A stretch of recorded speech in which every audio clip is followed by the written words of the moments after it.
jóvenes, el día de hoy vamos a ver los enlaces químicos. Ya hemos visto hasta este momento lo que es la configuración electrónica y ahora vamos a ver para qué nos sirve la configuración electrónica. Cuando hablamos de enlaces químicos, los átomos buscan formar moléculas. Si hemos observado los imanes, vemos que cuando tenemos un polo positivo y un polo negativo se atraen. Entonces decimos polos opuestos se atraen. Pero por el contrario, cuando los polos son iguales se repelen. ¿Y qué es lo que hace que se unan o se separen los imanes? Eso es lo que se conoce como una fuerza magnética y que tiene lugar entre los polos de los imanes. Y lo que pasa es de que uno es positivo y el otro es negativo. El movimiento es electrónico. Si miramos aquí, tenemos el imán y el movimiento de los electrones es del polo negativo al polo positivo y están en constante movimiento. Y si te das cuenta, hay varias ondas que se forman y a eso se le conoce como un campo magnético. Y lo mismo sucede con los átomos. Sus electrones están en constante movimiento. En este caso se le llama interacción electromagnética. El enlace químico entonces es una fuerza de atracción que une los átomos con la finalidad de formar una variedad de compuestos, tanto inorgánicos como orgánicos. Y a esos compuestos los vamos a conocer como moléculas o simplemente compuestos. Más común es llamarlo moléculas. Y eso se da cuando dos o más átomos se acercan lo suficiente y pueden producir una fuerza de atracción entre los electrones de ambos átomos y de los núcleos. En el enlace químico, aquí interactúan los electrones de valencia.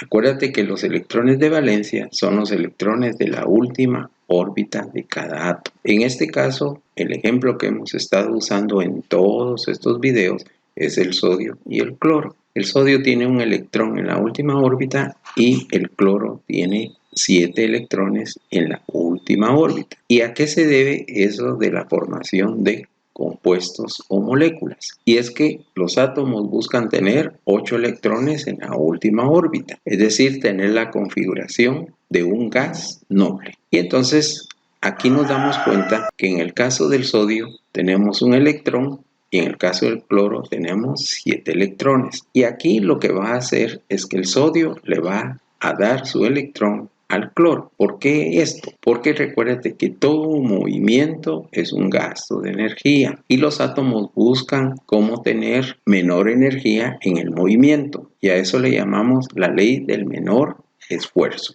Así que se gasta menos energía meneando un electrón que menear 7 electrones. Y eso es lo que va a suceder en este tipo de enlace. Existen varios tipos de enlace. Tenemos el enlace iónico o electrovalente, que es un movimiento electrónico. Luego tenemos el covalente, en el cual se comparten los electrones. Y en este caso puede ser polar, no polar y un coordinado o dativo. Y tenemos un tercer enlace, que es el enlace metálico, más conocido como las aleaciones. En el enlace iónico o electrovalente existe una atracción electrostática entre los iones de carga opuesta. Se da principalmente entre un metal alcalino que está en la columna número 1 o un alcalino térreo que está en una columna número 2, pero también actúan los de la columna número 3. Pero la característica es que transfieren sus electrones a un elemento no metal. Entonces el enlace iónico se caracteriza porque se da entre un metal y un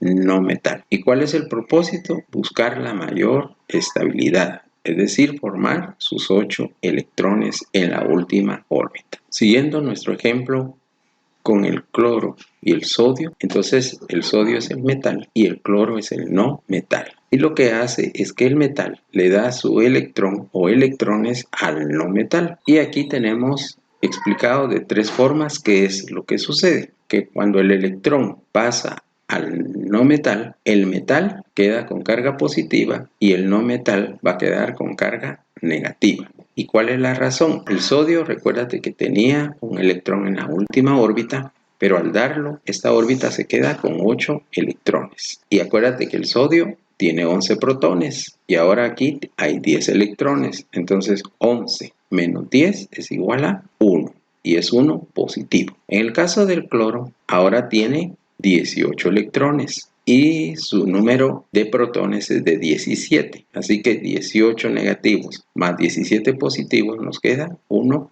negativo. Al positivo le vamos a llamar catión y al negativo le vamos a llamar anión. Y estos términos son muy utilizados en la electrónica. Entonces ya vimos que el metal le da su electrón al no metal por la ley del menor esfuerzo. Este queda entonces con carga positiva y este queda con carga negativa. Aquí vemos ya la última órbita del sodio vacía y aquí la última órbita con 8 electrones. Positivo, negativo, este es catión y este es un anión. Ahora miremos el enlace covalente. En el enlace covalente, aquí los electrones se comparten, es decir, los electrones van a pertenecer a los dos átomos. Y este se da entre un no metal y otro no metal. Esa es la característica del covalente, no metal con no metal. Y siempre buscando la mayor estabilidad. Miremos el ejemplo del hidrógeno. El hidrógeno es un gas, está en la columna número 1. Y el hidrógeno se caracteriza porque tiene un electrón en la única órbita que tiene. Y aquí uno actúa como positivo y el otro como negativo, porque el hidrógeno no puede existir como átomo. El hidrógeno en la naturaleza existe como una molécula. Y entonces lo que hace es que hay un movimiento de los núcleos y los dos electrones quedan alineados. Lo podemos ver aquí. Y aquí lo que se formó fue la molécula del hidrógeno, que la vamos a representar como H2. Y este tipo de representación de un átomo que está dos veces le vamos a llamar una molécula diatómica, porque tiene dos átomos. Acuérdate que uno actúa como positivo y otro actúa como negativo. Y esa es una característica del hidrógeno. Puede actuar como positivo o puede actuar como negativo. Entonces ya tenemos los dos electrones alineados y como acuérdate que están en constante movimiento, el movimiento de los electrones es la forma de un 8. Este es el movimiento que hace, ¿sí? O pudo haber sido al revés, acá, pero forma un 8. Y esa es la característica entonces del enlace covalente. Pero aquí nos damos cuenta que la nube electrónica, acá si lo representáramos con una sombra, forma un 8 acostado o un infinito. Y a eso le vamos a llamar enlace covalente no polar, porque ambos tienen casi la misma característica de nube electrónica, formando entonces una especie de 8 acostado. Pero en el caso del agua ya sabemos que tenemos un oxígeno con dos hidrógenos. Lo que sucede es que el oxígeno tiene 6 electrones en su última órbita. Aquí tenemos 1, 2, 3, 4, 5, 6. Y el hidrógeno tiene un electrón. A la hora de unirse, el hidrógeno va a tener entonces 2 electrones y el oxígeno 8 electrones. Los 6 más 1 y 1 son 8 electrones. Y acuérdate que siempre están en constante movimiento formando un 8. Pero aquí nos damos cuenta que en este movimiento el oxígeno es más grande que el hidrógeno y forma una especie como de una pera. Y cuando eso sucede, a eso le llamamos enlace covalente polar, porque uno es más grande que el otro. ¿Y qué pasa con el enlace metálico? En el enlace metálico lo que hay es una atracción de núcleos y los electrones están en constante movimiento por todos lados. No en una forma ordenada, sino que se mueven a través de ellos. Y el enlace metálico se da entre un metal y un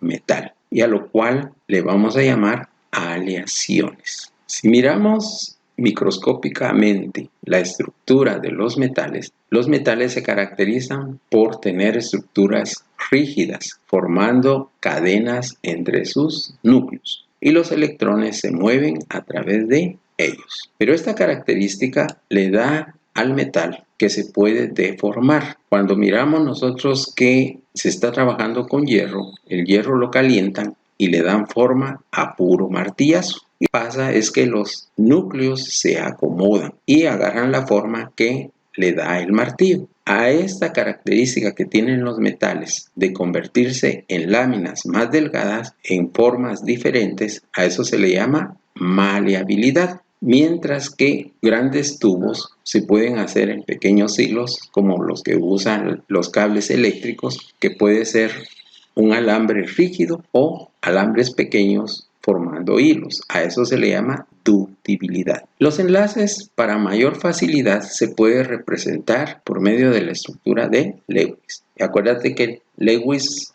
nos representa los electrones de valencia en forma de puntos. Así que a la hora de unirse en el enlace covalente, los electrones quedan alineados. Y cada par de electrones se puede representar por medio de un guión. Cuando se representa por medio de un guión, a eso se le llama forma estructural o molécula estructural, cuando se da por medio de guiones. Y por tener un solo guión, a eso se le llama enlace simple. El enlace covalente tiene la característica de que puede formar más de un enlace. En el caso, por ejemplo, del oxígeno. El oxígeno también es una molécula diatómica. El oxígeno se caracteriza porque tiene 6 electrones en su última órbita. Y a la hora de compartir, nos queda de esta manera. Aquí necesita 2 electrones para formar su octeto. Así que ambos van a compartir